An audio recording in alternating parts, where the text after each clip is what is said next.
السلام عليكم ورحمة الله وبركاته.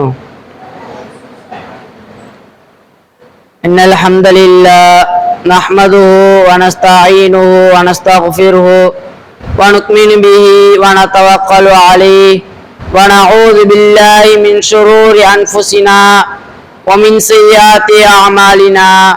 من يهدي الله فلا مضل له ومن يضلله فلا هادي له. وأشهد أن لا إله إلا الله وأشهد أن محمدا عبده ورسوله. أما بعد، فقد قال الله تعالى في القرآن الكريم وفي القرآن المجيد: أعوذ بالله من الشيطان الرجيم. بسم الله الرحمن الرحيم.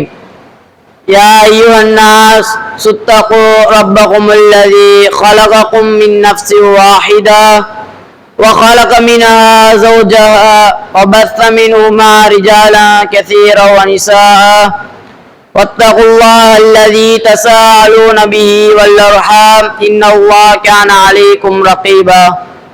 يا أيها الذين آمنوا اتقوا الله حق تقاته ولا تموتن إلا وأنتم مسلمون. يا أيها الذين آمنوا اتقوا الله وقولوا قولا سديدا يصلح لكم أعمالكم ويغفر لكم ذنوبكم ومن يطع الله ورسوله فقد فاز فوزا عظيما. إن أصدق الحديث كتاب الله وخير الهدي هدي محمد النبي صلى الله عليه وسلم وشر الأمور محدثاتها وكل محدثة بدعة وكل بدعة ضلالة وكل ضلالة في النار. அன்பார்ந்த சகோதரர்களே, அல்லாஹ்வின் நல்லடியார்களே, அல்லாஹ் சுப்ஹானஹு வ தஆலா இந்த உலகத்தில் உள்ள அனைத்து மக்களுக்கும் பல குணங்களை கொடுத்துள்ளான். அது நல்லதும் உண்டு, சில தீயதும் உண்டு. அப்படி கொடுக்கப்பட்ட குணங்களில் ஒன்று தான் பணிவு. பணிவு என்று சொன்னால் அல்லாஹ்விற்கு மட்டும் பணிவது என்ற அர்த்தம் இல்லை. அது கண்டிப்பாக பணிந்துதான் ஆக வேண்டும், அதில் எந்த விதமான சந்தேகம் கிடையாது. ஆனால் நம்மோடு இருக்கக்கூடிய சக மனிதர்களிடத்தில் நாம் எவ்வாறு பணிவாக நடந்து கொள்ள வேண்டும், பெற்றோர்களிடத்தில் பிள்ளைகள் எவ்வாறு பணிவாக நடந்து கொள்ள வேண்டும், ஆசிரியர்களிடத்தில் மாணவர்கள் எவ்வாறு பணிவாக நடந்து கொள்ள வேண்டும், சிறியவர்கள் பெரியவர்களிடம் எவ்வாறு பணிவாக நடந்து கொள்ள வேண்டும், சிறியவர்கள் பெரியவர்கள் சிறியவர்களிடம் எவ்வாறு பணிவாக நடந்து கொள்ள வேண்டும் என்பதை இஸ்லாம் அழகாக கூறுகிறது. இஸ்லாம் பெற்றோர்களிடத்தில் எவ்வாறு பணிவாக நடந்து கொள்ள வேண்டும் என்று சொல்கிறது. இஸ்லாத்திற்கு புறமான விஷயத்தை தவிர அவர்களுடைய வார்த்தைக்கு நாம் கட்டுப்பட வேண்டும், அவர்களை மதிக்க வேண்டும், அவர்களிடத்தில் பணிவாக நடந்து கொள்ள வேண்டும். எத்தனையோ சஹாபாக்களுடைய பெற்றோர்கள் ஈமான் கொண்டவர்களாக இல்லை, ஆனாலும் சஹாபாக்கள் அவர்களுடைய பெற்றோர்களிடத்தில் எவ்வாறு பணிவாக நடந்து கொண்டார்கள். அது மட்டுமல்ல, நபி ஸல்லல்லாஹு அலைஹி வஸல்லம் அவர்களிடத்தில் சஹாபாக்கள் எவ்வாறு பணிவாக நடந்து கொண்டார்கள். எத்தனையோ சஹாபாக்கள் மிகப்பெரிய செல்வந்தராக வாழ்ந்தார்கள், ஆனால் ஏன் முஸ்அப் இப்னு உமைர் ரலியல்லாஹு அன்ஹு அவர்கள் நபி ஸல்லல்லாஹு அலைஹி வஸல்லம் அவர்களிடத்தில் பணிவாக நடந்து கொண்டார்கள்? ஏன் அப்துர் ரஹ்மான் இப்னு அவுஃப் ரலியல்லாஹு அன்ஹு அவர்கள் நபி ஸல்லல்லாஹு அலைஹி வஸல்லம் அவர்களிடத்தில் பணிவாக நடந்து கொண்டார்கள்? அவர்களுடைய பணிவுத்தான் அவர்களை ரலியல்லாஹு அன்ஹு மாற்றியது. அவர்களுடைய பணிவுத்தான் அவர்களை சொர்க்கத்திற்கு அழைத்து செல்ல உள்ளது. இன்றைக்கு ஒரு மனிதனிடத்தில் பணிவில்லை என்று சொன்னால் அவனுடைய உள்ளத்தில் பெருமையும் குரோதமும் இருக்கிறது என்று தான் அர்த்தம். அப்படிப்பட்டவர்களுக்கு நாளை மறுமையிலே மிகப்பெரிய தண்டனை காத்திருக்கிறது. பணிவு என்ற குணம் ஒரு மனிதனிடத்தில் இல்லை என்று சொன்னால் அதை அவர் ஏற்படுத்திக் கொள்ள வேண்டும். ஆசிரியர்களிடத்தில் மாணவர்கள் எவ்வாறு பணிவாக நடக்க வேண்டும்? நம் அனைவருக்கும் தெரியும், இப்லீஸ் எப்பேற்பட்டவன். மலக்குமார்களுக்கெல்லாம் கல்வி கற்றுக் கொடுக்கக்கூடியவன்.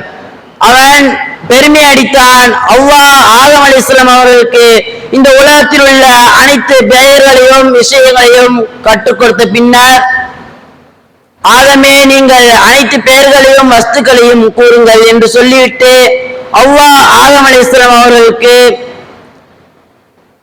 அல்லாஹ் ஆதம் அலைஹிஸ்ஸலாம் அவர்களுக்கு சஜ்ஜா செய்ய சொல்கிறார். அந்த நேரத்தில் மலக்குமார்கள் எல்லாம் சஜ்ஜா செய்கிறார்கள். அப்பொழுது இப்லீஸ் மறுக்கிறான், பெருமை அடித்தான். ஹலக்தனி மினன் நார் ஹலக்தஹு மின் தீன், நான் நெருப்பினால் படைக்கப்பட்டவன், அவர் மண்ணால் படைக்கப்பட்டவர், அப்படி இருக்கும்போது என்னால் எப்படி அவருக்கு சஜ்ஜா செய்ய முடியும் என்று பெருமை அடித்தான். அதன் காரணமாக அல்லாஹ் அவனை நரகவாசி ஆக்கினான்.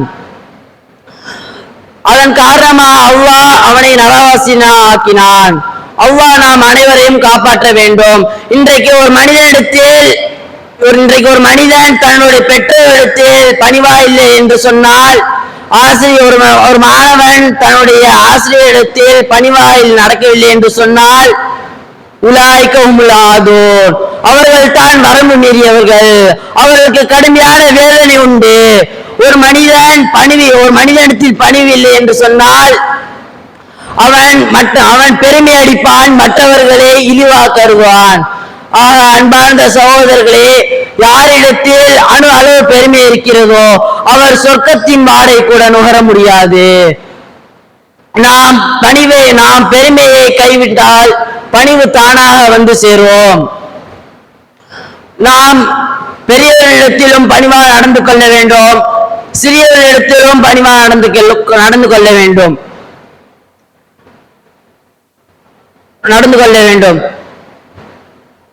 இரண்டாம் உலகப் போர் முடிந்த காலகட்டத்தில் ஒரு வயதானவர் ஒரு ஹோட்டலுக்கு வெளியே நிற்கிறார். அந்த வயதானவர் அந்த ஹோட்டலை சுத்தியும் முத்தியும் பார்த்து கொண்டிருக்கிறார். அங்குள்ள சாப்பிட்டுக் கொண்டிருக்கும் மனிதர்களையும் அங்கு இருக்கும் மெழுகுவர்த்தியிலையும் பார்த்து கொண்டிருக்கிறார். அப்பொழுது அந்த வீதியில் ஒரு கார் வருகிறது. அந்த கார் பார்க்கவும் மிகவும் அழகா இருக்கு. அப்பொழுது அந்த காரிலிருந்து அந்த மனிதர் இறங்கிறார். அப்பொழுது அந்த வயதானவரை அந்த ஹோட்டலுக்குள் அழைத்து சென்று, உங்களுக்கு என்ன வேணுமோ அதை சாப்பிட்டுக் கொள்ளுங்கள் என்று சொல்கிறார். அந்த வயதானவரும் சாப்பிடுகிறார். அந்த பணக்காரர் கூறுகிறார், இந்த வயதானவருக்கு நான் பில் கட்டுகிறேன் அப்படின்னு கூறுகிறார். அந்த வயதானவர் அவருக்கு தேவையான உணவை வாங்கி சாப்பிட்டு விட்டார். அதுக்கப்புறம் சாப்பிட்டு விட்டார். கணக்காரர் அந்த பணக்காரிடம் அந்த பில்லை கொடுக்கிறார். உங்கள் பெயர், அந்த கணக்காரிடம் உங்கள் பணக்காரிடம் கூறுகிறார், உங்கள் பெயர் என்ன கேட்கிறார். உங்கள் பெயரை இந்த கடைக்கு நான் பெயரா வைத்துக் கொள்கிறேன் சொல்றார். அப்பொழுது அந்த பணக்காரர் கூறுகிறார், நான் என்னுடைய பெயரை பிரபலப்படுத்துவதற்காக இதை நான் செய்யவில்லை, என்னுடைய மரியாதையும் என்னுடைய பணிவுத்தான் இதை செய்ய தூண்டியது என்று கூறுகிறார். இன்றளவிலும் அவர் பெயர் தெரியவில்லை. ஆகவே அன்பான சகோதரர்களே, நன்றாக விளங்கிக் கொள்ளுங்கள். அவர் சாதாரண ஒரு மாமனிதர் கிடையாது. சாதாரண ஒரு பணிவான ஒரு மனிதர் தான்.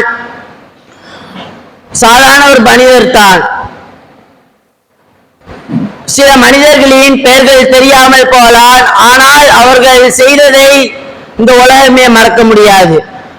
ஆக அன்பார்ந்த சகோதரர்களே, நாம் பெரியவர்களிடத்திலும் பெற்றோர்களிடத்திலும் பணிவாக நடந்து கொள்ள வேண்டும்.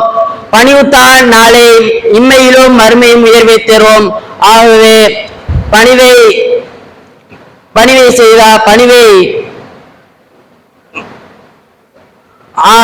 இம்மை மறுமை உயர்வை தரும். பணிவாக இருந்தால் நாளை மறுமையிலே அல்லாஹ் சொர்க்கத்தை தருவானா. வாஹித் அல்ஹம்துலில்லாஹி ரப்பில் ஆலமீன். அஸ்ஸலாமு அலைக்கும் வரஹ்மத்துல்லாஹி வபரகாத்துஹு.